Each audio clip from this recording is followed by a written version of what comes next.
Hi everyone, and welcome to another episode of the Divorce Coaching Podcast with myself, Tom Nash, or Mr. Divorce Coach, and my esteemed colleague, Fay I. Want to say hi, Fay? Hi everyone. Thanks for listening in. So Tom, would you like to tell everyone what today's podcast is about? And it's something that we've both had experience of, but on opposite sides of the coin. So it's going to be an interesting one today. Absolutely. And also potentially slightly more controversial than some of our other topics. We'll find out if we're still friends at the end of it. Hey, Fay. But today's subject, we are talking about infidelity and affairs. So we're talking about people's whys, their reasons, and a whole host of other things. And like all of our podcasts, I'm sure there'll be a particular avenue that we'll start going down because none of these are prepared, are they, Fay? We just kind of go with the flow.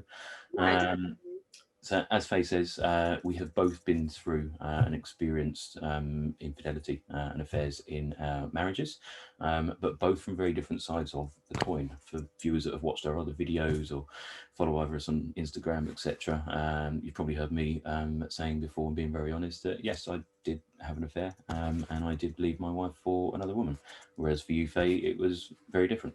the opposite. Yeah, both my marriages, my first and my second one, ended in some part. I wouldn't say in whole part, but in some part to the affairs of both my husbands, and they are now married to those ladies.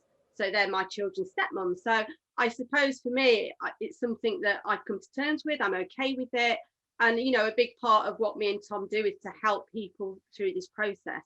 I know I coach a lot of couples that are having affairs, are deciding whether to stay together or not, who want to actually rebuild trust after an affair. So, it's something me and Tom have always wanted to talk about.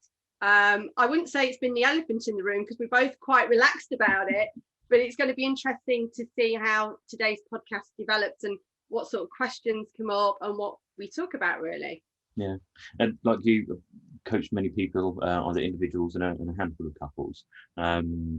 But primarily with the individuals, it's also been both sides. I've had some clients that have come to me because I've been very honest with them in our discovery consultation call and talking about my own experiences and from, I suppose, my side of the fence, if you like. And they've actually wanted to work with me, but actually because of that, because they actually want to understand maybe some of those reasons and then what those whys are and then how to move forward from it, like you say. But I've also had quite a few clients come to me who they themselves have had an affair. I've actually had one of them who was actually having an affair at the time as well, and want to understand really their own whys as well and their reasonings and what that leads to.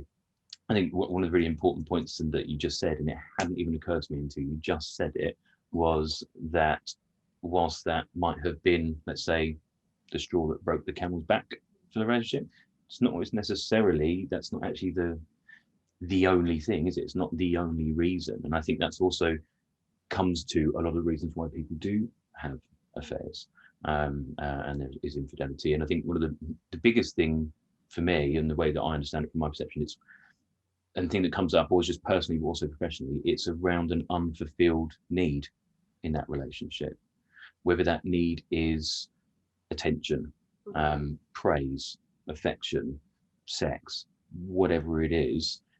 It's that party not feeling like they're loved in the way that they want to be loved. So therefore it can cause that distraction. I mean, there's a whole host of other reasons that we'll get into.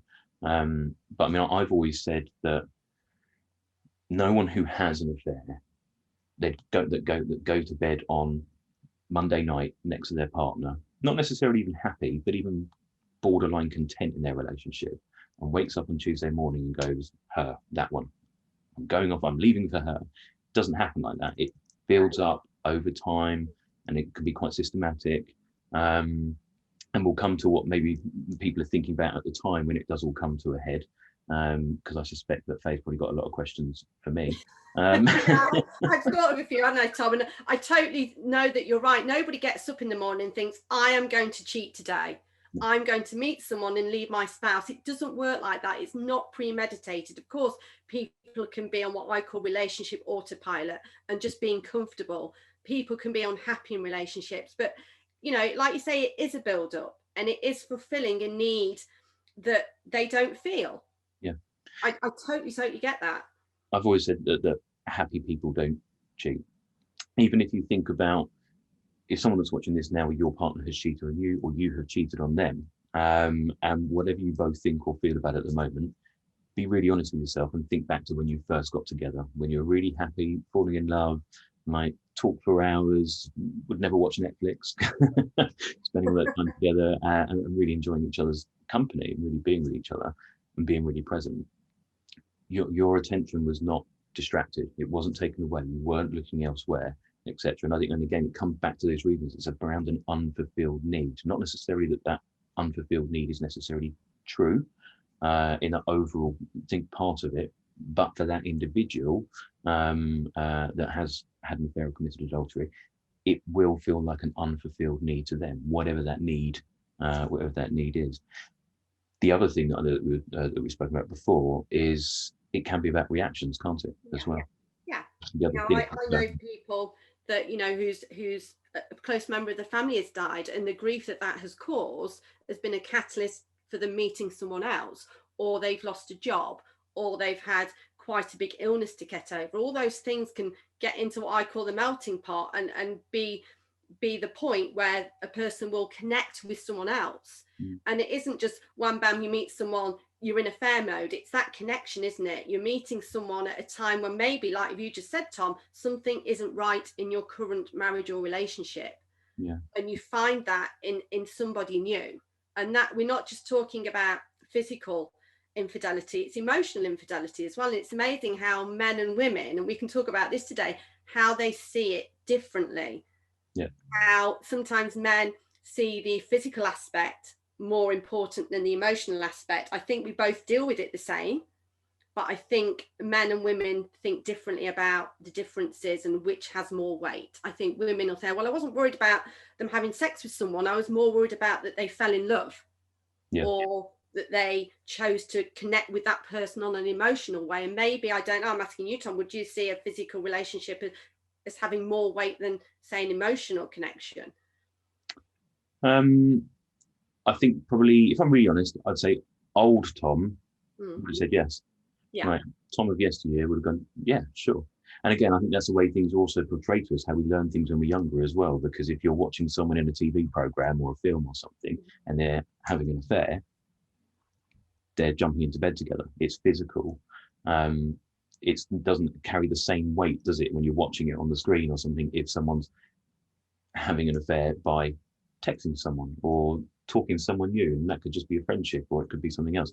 So I suppose, yes, in some respects, like the old Tom probably would have thought that, but obviously doing what I do now and how, I suppose, my own journey and things that I've recognised in myself that I suppose I did wrong and did things in the wrong way, looks at it very differently now as well. So yeah, I mean, what I was interested around was that when you said around the reactions a minute ago about a client from grief and someone maybe in change of careers or an illness, why do you think it is that like a big change in their world, whether it is grief, career, whatever it might be, why do you think that impacts someone to then create a spark with someone else, not run away with the milkman or anything like that, but have that attention build up elsewhere? Why do you think that is?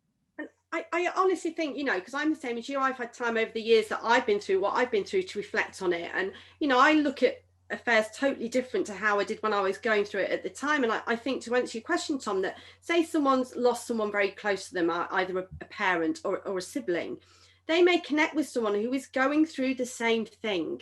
And whereas their spouse or partner may not understand, they may meet someone who understands because they have been through the same thing. So I think people can connect in that way, because maybe they don't realize, or they don't feel that they're being listened to or supported at home, but maybe this person that they've met is doing that because they understand and they've got empathy.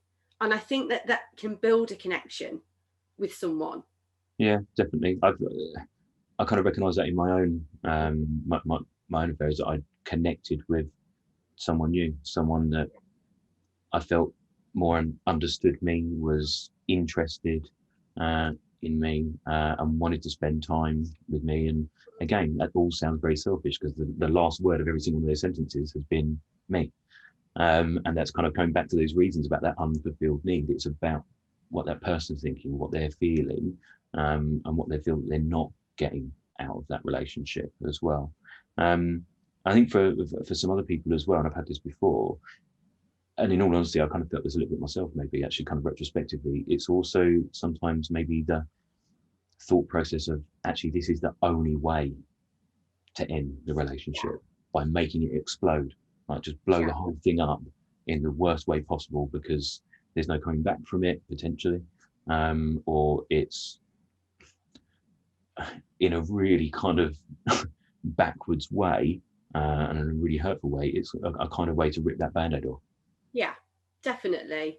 I mean, let's not beat about the bush. Whatever happens when someone's having an affair, the ripples after it's been exposed are great, aren't they? And we both know what those are like. So for anyone that's listening to saying, yes, this is me, then this is never easy when you've made that decision. And I'm all about autonomy. I learned very early on that actually, yes, my husband at that time had cheated, but there was nothing I could do about that. They're their own person. They can make their own decisions. Yeah. And for me, it was just the realization of, well, they failed to tell me. Yeah. And that was the hardest part for me. And I suppose, thinking about that, Tom, when you were kind of in the thick of the storm, did you never think I need to tell my spouse, or was it you just wanted it to explode? In all honesty, it's like an internal tug of war. Because there's like, draw a line down the middle of you. There's one side of you that's saying, right, do it, talk about it, approach the subject, get it out there, talk about it and deal with it. There's the other half of you, that fear, that shame, that guilt, that's also pulling you back the other way, saying, no, don't say anything. You'll lose the kids, like you'll lose the house, like you'll lose all your friends, like you're gonna have all this shit to deal with, you're going to end up in court, and you're going to all that stuff that does and can happen. So you've also got this fear side of you that's also going, no, don't, because it's going to be horrible. It's going to be really, really horrible for all of you, and for everybody else thereafter. So yeah, there is that kind of push and pull, like that internal conflict. Do I, don't I, and when as well. There's never a good time to have that conversation, is there? Oh, there never is. And, I'm not saying that this was your case, Tom, but I imagine from the clients I've worked with and the work that I've done with them, maybe the person having the affair, they're not quite sure how it's going to play out. Some affairs are very, very fleeting. Yeah. And some affairs span years. And I suppose for someone who is the leaver, as we've called it, the leaver and the leavee, they may be thinking, well, if this doesn't work out, maybe I don't have to say anything. So there's always that as well, isn't there? Maybe I don't have to say anything just yet. Yeah. It might just be a fleeting moment. And I'll tell you what, I've had a question come to me, and I love it when we do this, because this is not scripted at all. Would it have been worse, or would it have been better, or would it have been worse if either of your husband's affairs they didn't end up with them after? Would it have been easier? Because obviously both your ex-husbands are with the ladies that they left you for. Yes, they're both married to them now, and obviously they're my children's stepmoms, and I'm okay with that. That's a really hard question. I think, again, back then I would have thought, no, I'd rather them not be with them at all, or with me. To have to see them end up with the people that they had an affair with, it was quite hard back then. Yeah. Because I was still dealing with everything that I was going through, my emotions, trying to get on top of things, trying to heal. But actually, I can look at it now and think, well, I'm glad they did, because obviously they ended their marriages to me for this person. So obviously to me, it was worthwhile for them, because they got a new relationship, a new partnership, and they're now married.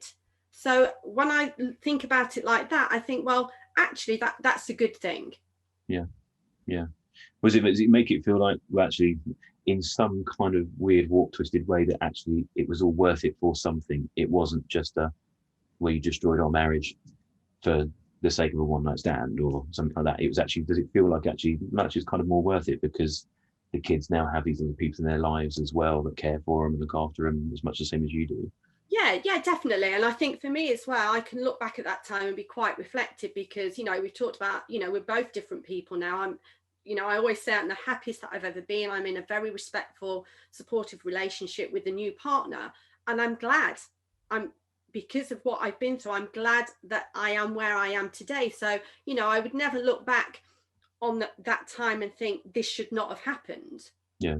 Because I'm very much a big believer of things happen for a reason. And yes, you're in the eye of the storm at that moment when you're going through it, and it's not nice and it's not easy. But I always say to clients as well, and it's hard for me to say it, is, do you want to be with someone who doesn't love you enough? Because that's it, you know, that person having the affair is stepping out of their spouse's space to step into this space with someone else. Yeah. And that's their choice. Yeah. And it's hard sometimes for people to think, well, yes, they don't want to be with me. I've got another question. I don't know if you can like this one. I bet you wish we did pre-script these, because then you'd be like, oh God, he keeps throwing these curveballs at me. That's all right. Because it's happened to you twice. Mm-hmm. I mean, it's kind of lightning striking twice. Like the second time around, did you think, like, again, like, why? Yeah. Yes, I did. I suffered much more in my second marriage breakdown, because it was like everything, it was like Groundhog Day again. The circumstances were very, very different. But the outcome was the same. So I had to do a lot of healing, a lot of looking at myself, because I did come out of that second marriage thinking, this has happened twice now. I'm obviously not good enough as a wife. I'm obviously not good enough as a mother. I'm obviously not pretty enough. You know, I had this whole, I am not good enough. And it was like I got this huge sign on my forehead that said that. And actually, I've learned, you know, in all the work I've done, it was never about that. It was never about me not being good enough. It was about them and what they needed and the choices that they made. And it's funny because, you know, 2 years ago, I could never sit here and talk about this. I'm sure you had a time when you were thinking, no, I'm not going to talk about it. 20 minutes before we started recording. Definitely. So no, you know, it was hard. It was really, really hard for me, but I'm still here. I'm breathing. I'm happy. And that to me is a good outcome. Yeah. I think that's a kind of good point as well for people that are watching this, that maybe looking at it going, and if they're in this situation, or in another variant situation where the relationship is ending or ended for any kind of reason, and they're sitting there thinking, well, that's great for you two, because you've been through it and you've got that that kind of looking back, and you've moved forward and you've healed and you've learned, etc. Blah, blah, blah. But that's kind of the point of why we do what we do, isn't it? Because we have been there, because we have walked this path, or various paths.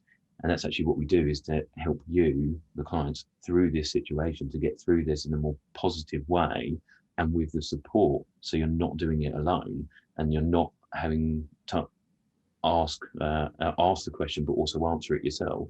It's around helping the clients work through that process to support them and assist them to help them find those answers that work for them. So yeah, it's not just a kind of a clip of me and you talking about what we've been through, because aren't we great and we've all healed and everything, but actually it's also about, this is why we do what we do, because we can actually help people move forward a lot quicker and a lot more positively after situations like this. Definitely. We can fully empathise with what listeners are going through as well. And, you know, even though our situations are entirely opposite, the feelings are still there. You know, you mentioned that feeling of guilt, and I'm sure we both agree the guilt I carried for my children was immense. You know, it was very much with my second marriage, I don't want my son to go through what my daughter did, and here we are again. You know, it was hard because I didn't want my children to grow up without their mum and dad together. And that was the biggest step that I had to accept. And, you know, I'm sure, Tom, there was a lot of guilt with your kids where you were concerned as well. Yeah. One of the bigger things for me that I've felt really, really crappy about was, and this isn't my Britain's Got Talent sob story, but my parents separated when I was quite young. I was about just over 3 years old.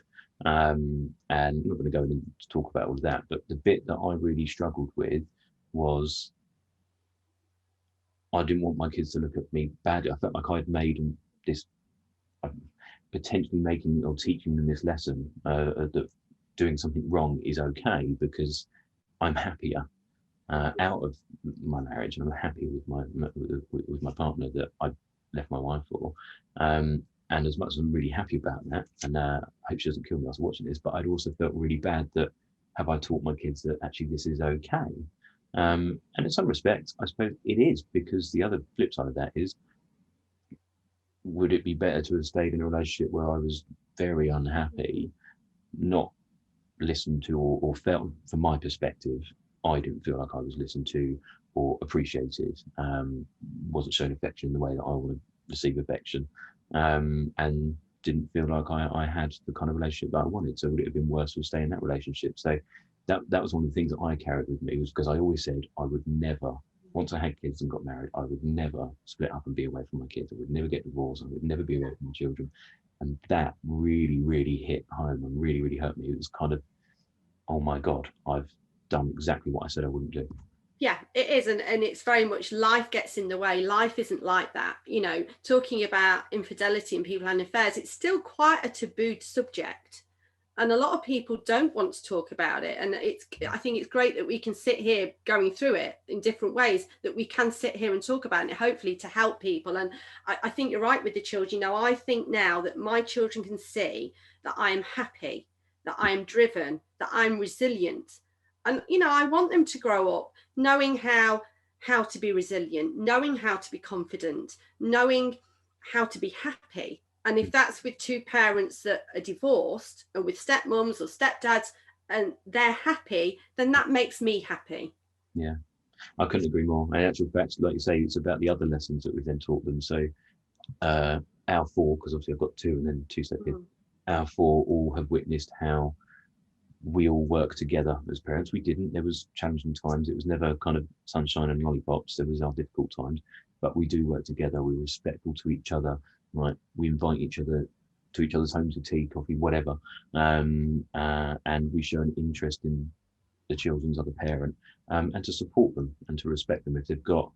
And my ex works in the key worker industry. One of the first things I did when Boris Johnson was still on the news saying about this lockdown 3.0 was WhatsApp my ex-wife saying, if you need to be in work and the schools get closed and you need support with homeschooling, like, they can come here.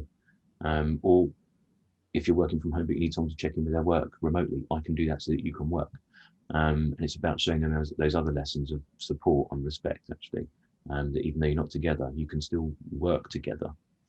Yeah, it's achievable. It's not easy. We both know that. You have to put the work in to get to a stage where you can effectively co-parent with your ex, because you have to put whatever's happened with me, even though I was dealing with things inside at the time, both times I still had to put that aside for my children. Yeah. You know, I'm not saying that every decision I made was perfect, but I did my best. Yeah. And we were talking a little bit before about, is it a good idea to get revenge, isn't it? And, you know, when I think back to me, when I found out about both my husband's affairs, and they were varied, one was quite long term and one wasn't so long, but you have this, oh my gosh, who are they? How old are they? What do they do? Is all these questions that you want answering, or you want to get revenge by getting your key out and keying the car or chopping up clothes. And you hear it all the time. And I never did any of that. I might have thought of doing it in my head, but I certainly didn't do it, because, you know, at the end of the day, you're acting out of the anger that you feel inside and the loss and the hurt. And actually, at the end of the day, who is that serving? Yeah. It might make you feel very good at the time, but the day after, in the cold light of day, you might think, oh dear, why did I do that? Yeah. I always say to people, it's okay to get angry, but not necessarily getting even really makes it getting even. It's kind of that whole two wrongs make a right, and how are you going to feel about it afterwards? So yeah, we have, to be fair, we did say we were going to talk about another topic of revenge, so I'm glad you brought that up. We'll talk about that. Some of the other things as well that come up, other people's reasons and whys, because some people might be watching that going, well, none of that applies to me. And some kind of, I suppose, the reaction part that we were talking about. Sometimes it's people's fears over commitment as well, and again, it's that kind of like make it explode, blow it all up out of fear. It could be someone's self-esteem or confidence issues. But again, it all still keep coming back to that unfulfilled why, and that might be a personal, internal unfulfilled why. That I don't feel very confident this person's showing me attention and affection, and it's new, and it takes it kind of takes your focus away. The other thing is addiction as well. There might be a sex addiction, something like that. You And know. just so many different things. I think the key point that you've really raised a fair few times now is those reasons are all theirs, not yours necessarily. And I suppose I know that you've trained in various areas like I am as well, with NLP and things like that, but it's around understanding also that cause and effect, which isn't blame. It's just understanding around, well, that was the outcome, wasn't it? And that was the end result. And again, it's understanding what those systematic triggers were along over a period of time. It's not just one thing. Like, I'm sure that your husband, and I know it wasn't for me, that me and my wife didn't have a falling out, so I just went out, got drunk, and met someone. It wasn't like that at all. It was very different to that. So yeah, there was a couple of points I was going to make around, because again, we like to give not just insights about our own experience, do we, but also some tips and takeaways and things for people. Now, I'll get your take on these, but I've made a few notes around some of the things that I help clients work with, and I know we work quite similarly. So in terms of overcoming a situation of infidelity, not from a perspective of staying together, this is more around for yourself. But whether you are the leaving or the leaver, it's about working through your feelings, all of them, going through that grief cycle for all of those feelings, whether that is the anger, whether it's the resentment, whether it's the guilt, shame, etc. Not to blame either yourself or the other party as well. It's not about blame. That cause and effect thing we're talking about is about helping you understand it as well. About not living in the past as well, because I think that's where a lot of people get tied up, don't they? They get consumed in what's happened back here. And it was today, wasn't it? My post on Instagram was, if you take the bricks from your past relationships forward, all you're going to do is build the same house. Yes, it's really true. Definitely. It's really hard because a lot of people will get stuck. I know I was, especially my second one, when I heard, and it did kind of all blow up. I was in that state of disbelief for a long time. I was thinking, it can't be happening again. Why is it happening to me again? And I literally had, the only way I could protect myself was to not believe it. So I was in that disbelief for a while, because actually to come out of that disbelief into the anger stage or the shock stage was going to be hard. So even though we're sitting here telling people listening that actually you're going to go through stages and that's okay, it isn't easy. You've got to allow yourself to go through the stages. I know something that I've told clients to do before is to write it down. It's quite radical what I sometimes say to clients. I say, write a letter to your spouse that's deceived you, or the person but don't send it. Put everything down and put it away or burn it, because then you're putting those feelings onto paper.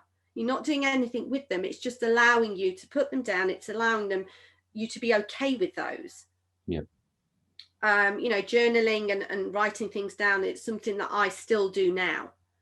Same. And I get a lot of, I do that a lot with clients as well. Exactly the same as you. Even clients who were, I suppose, again, my side of the fence, the leavers camp, that have still got a lot of that guilt or shame, self-resentment, etc., and internal conflict about themselves.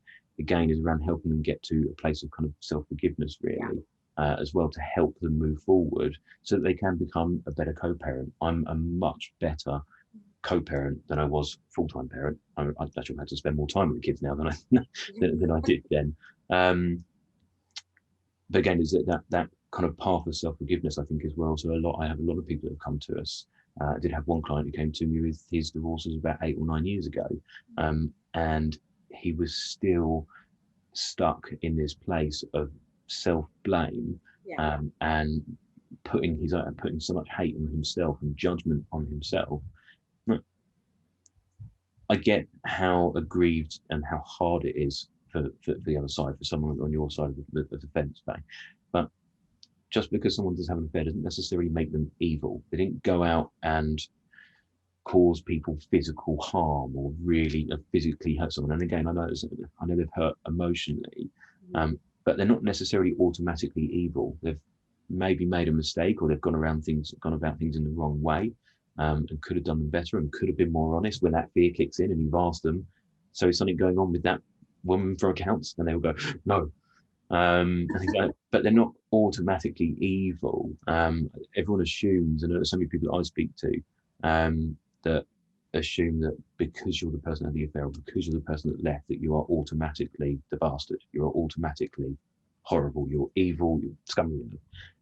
Doesn't still mean that they're not necessarily a good co-worker and a good co-parent and someone else's brother, sister, etc.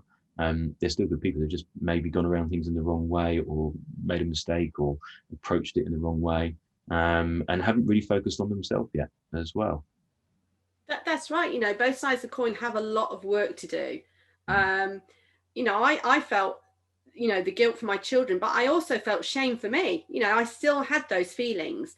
And I think you're totally right. I think it's taking yourself and saying, do you know what? I'm just responsible for me. Whatever side of the coin you're on, whatever's happened to you, whether you're the leaver or leavee, you have to just focus on yourself, because you cannot control the other person. That's their life to control, their autonomy. Yeah. And you just have to think, do you know what? This is my life. I can only be in control of what I feel, what I do, the choices that I make. And that is hard for some people at the beginning. Yeah. It's Very hard to let go. Yeah. Because especially as the leavee, your husband or your spouse or your partner has left you for someone else, and you're sitting there thinking, well, I didn't want to let them go. I wasn't ready to let them go. So that person has a lot of catching up to do. Yeah. Some of the other points I made that in terms of points of where I'm working with people to kind of overcome the situation as well, around helping them focus on what they do want.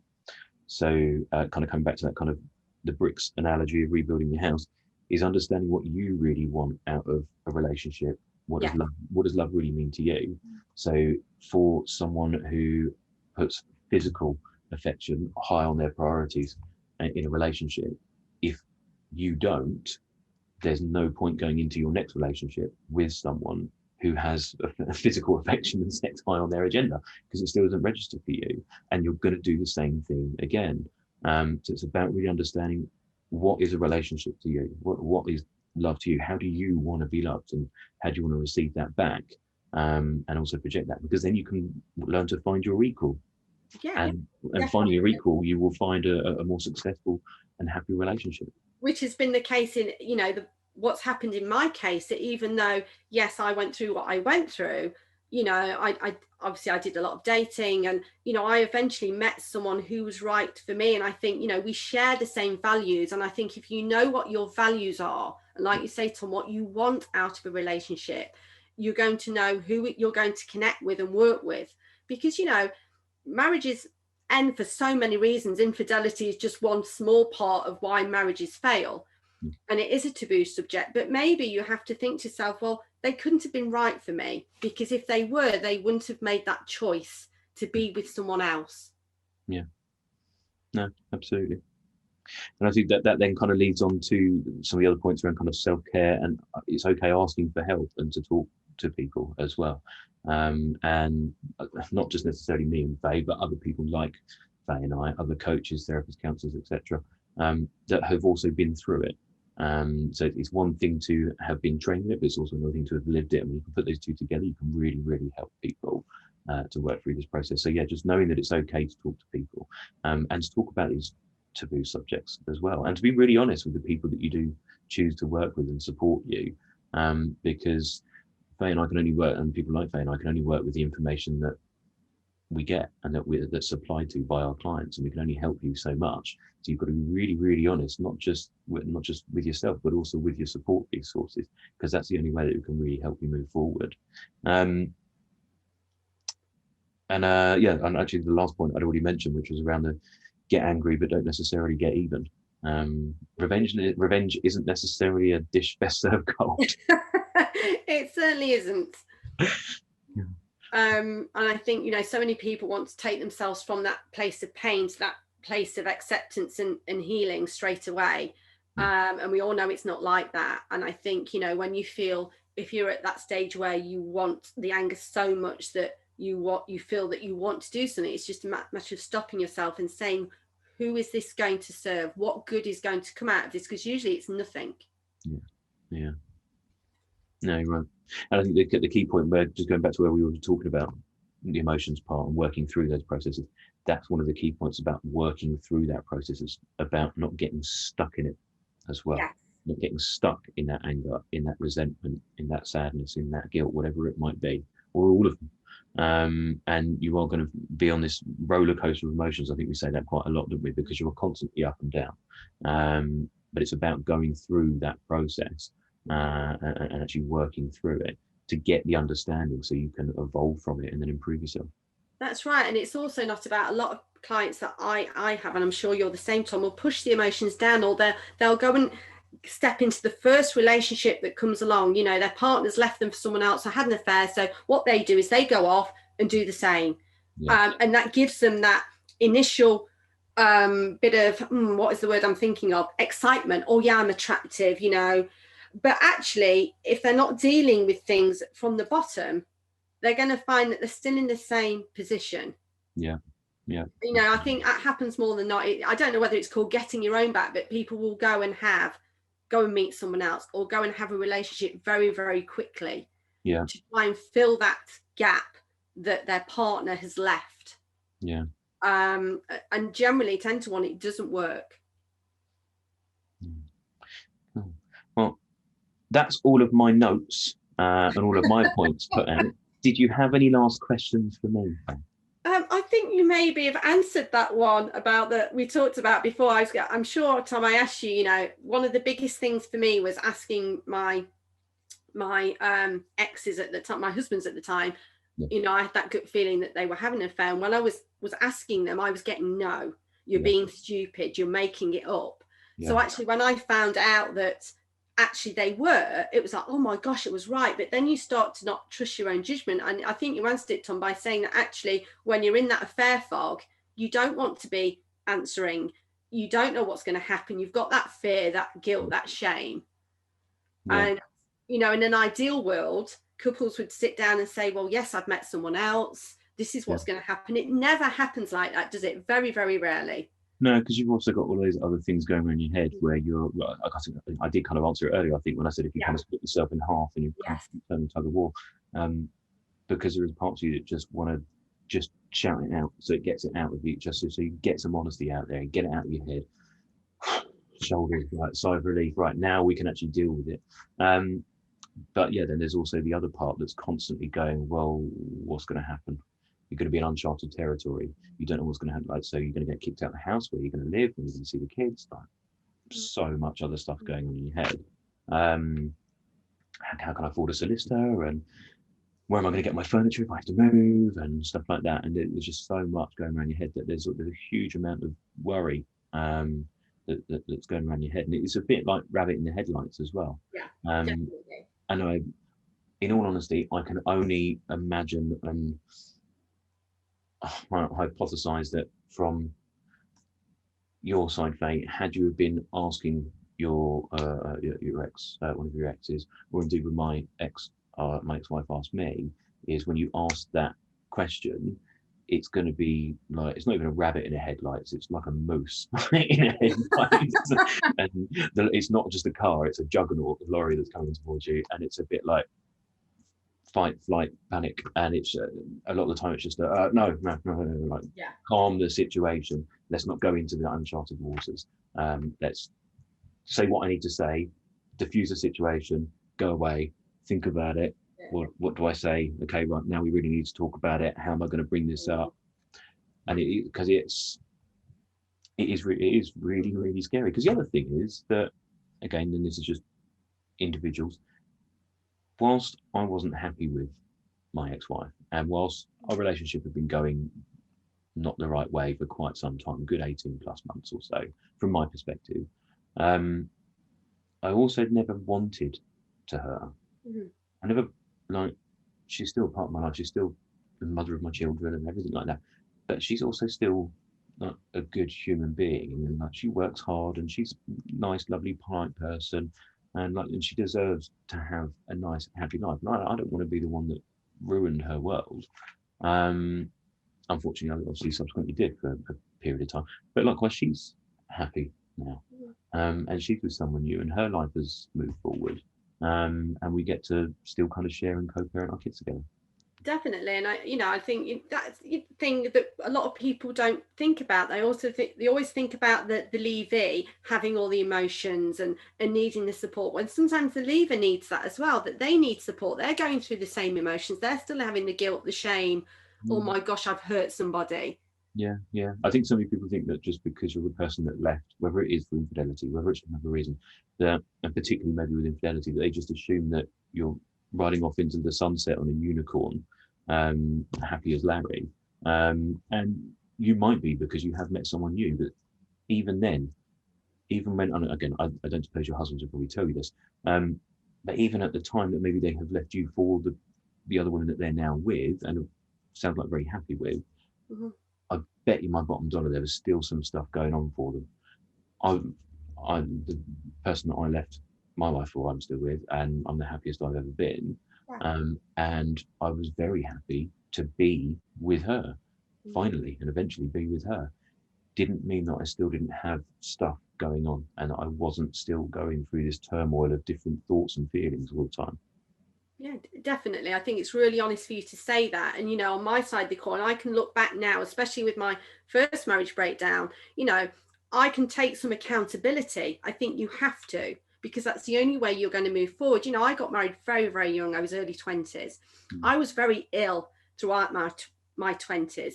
My husband at the time, he started up a new business. We built this huge house to live in. I wanted children and he didn't at that time. There was a lot going on. And, so when I look back then, we got a lot of pressures, both of us. So you can kind of understand that maybe both of us weren't happy. Yeah. He wasn't having certain things met. I wasn't having certain things met. And that's when you get, somebody choosing to leave that space because they've connected with someone else. Yeah. And I can look back on my second marriage and think, what? I was in mum mode. I had my second son. I was teaching. I was trying to be a mum. Maybe I wasn't feeling the need of my second husband after. And, I think you've got to be quite brave. And when you're in a position to do so, is look back and think, well, what part did I play? Even though they met someone else and they left me, what part did I play in that? And I think if you can even take a small part of that accountability, it's going to help you so much in the long run. Yeah, yeah. No, I completely agree. Like you said, even if it's, take percentages, even if it's still 99% theirs and 1%, there's still a part of it, because we all play a part in that. Not even just infidelity, even if you think of, I don't know, you and your partner now, if you guys have a falling out over something, like nothing big, but just a lover's tip sort of thing, still work it out and break it all down. You're both still playing a part to it, whether it's one of you, I don't know, goes, oh, you left the bloody dishwasher open again, whatever it is, simple little things. There's still both of you playing a part to that, of someone leaving it open, to one of you getting wound up about it and things like that. So yeah, really understanding what was my role in that part, and then that gives you the opportunity to learn for it for the future as well. Definitely. I know we talked about before, a lot of the work that I do with clients is through couples, helping them to rebuild because they've chosen after infidelity to stay together. And I get asked so many times, is it easy? Does it work? And again, we haven't got that magic wand. Rebuilding trust after infidelity is one of the hardest things as a couple you would go through. If you decide to stay together after the infidelity, it's no walk in the park. It's never linear. The work that goes into rebuilding trust again, it's hard. And the key thing in any relationship is that open communication. Because if you haven't got that, it's just going to be so much harder. Yeah. And I imagine with your new relationship, Tom, if you have a little bump in the road now with your partner, do you sit and talk it through? Yeah. Yeah. Be silly if I didn't do what I do. But yeah, we do. Yeah. Yeah, we'll talk it through. I mean, and again, sorry, my Siri just went off. That was weird. No one's perfect. We still have our moments, and we're all only human. And we'll still have those moments where, I don't know, I'll huff off and go to the garage and do something and whatever. But we'll talk about it. I mean, I suppose in all honesty, when me and my ex-wife, we would not talk for several days, and the situation, whether it be a large or small argument, would go unheard of, unspoken about, unaddressed. Going to bed at night, not saying goodnight. and not talking to each other, and it just kind of carrying on in that kind of environment and just getting worse, and actually that built it up even more. One of the things that well, I don't know, she might even comment on this afterwards, maybe she doesn't agree with me, but I feel that I'm more apologetic, and I still have my moments because I can be a bit of a child sometimes, even though I know myself. I still do it because we're all human. I'll have my little stroppy moments, but I can talk about things more, and I can appreciate a different perspective, and I can apologize, and I can take it on the chin when I've been wrong. It's really interesting to do this one today because you and I spoke about this, I think, before New Year, before Christmas, around doing this topic. I had to build myself up for it because I did say to you, didn't I? I was like, oh, everyone's going to be watching this. They're all going to think you're amazing, Faye, and I'm just an absolute arsehole. No one's going to like me. No, so it doesn't matter. I'm the bad cop. We both got a huge amount of respect for each other, and it's great that we can come together with different experiences to help people, and this is why we're doing this. And it is something that we're happy to talk about. We're happy to help clients. We're happy to help people navigate such a tricky part of their life, because it is never easy, regardless of whether you leave your partner or your spouse, whether you want to get back together, whether you don't know. A lot of people sit on the fence for so long because they haven't got a clue what to do. Yeah. And we work a lot with clients to do that as well. Yeah, absolutely. And I think if a question's just popped into my head, Tom, it might be a hard one because it's something maybe you weren't expecting, but I'll edit it out if it's not. Yeah, we can cut it now if you like. I've always wondered, because you and your partner, you both obviously had the affair and you're together now and you're very happy. Because of the circumstances in how you met, do you trust each other implicitly? Well, I should probably caveat that with the fact of her and her ex-husband had already separated. So okay. So she was already single. Okay. So whereas me and my wife were actually still together, but her and I didn't even know her at the time that her and her ex-husband had separated. They'd already been separated for several months, I think it was, from memory. At which point we bumped into each other and became friends. The question could be then, Tom, does she trust you implicitly? I believe so. I do believe so, and I would like to believe so. In all honesty, if she didn't, or if I didn't, or if we both didn't, then what's the point? Yeah, exactly. And it's where this communication comes in. You've got to talk about it, and you've got to have the same values, and you've got to know what you want out of a relationship. Yeah. In actual fact, it's something that, we talk about all this sort of stuff quite a lot, and we have always said, look, if either one of us is unhappy, because we've been there before, let's not beat around the bush about it. If we're unhappy about something, bring it up. And even if it's so unhappy that we can't be together anymore, okay, fine. But I'd still rather know. I'd still rather talk about it, and both of us would still rather go through that process than do something else. Yeah, I think you're right. Anyone that's ever been on the receiving end of any of whatever part they played in the affair, I think they come out of it thinking, do you know what, if this happened again, we would do it totally differently. Yeah. Or you would approach it differently. We have both said, though, that if we ever did split up, I think we'd both stay single for forever.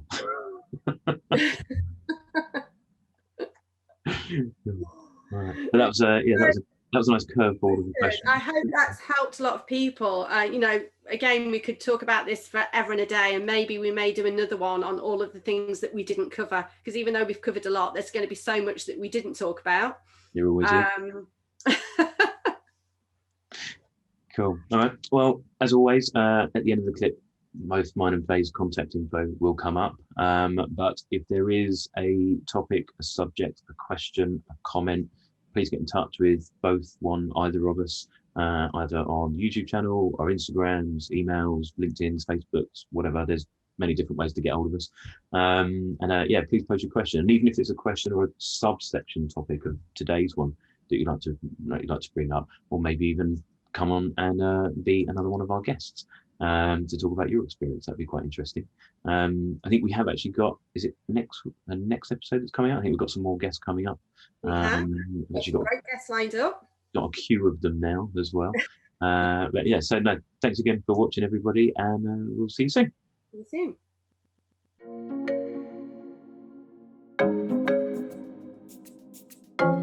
soon.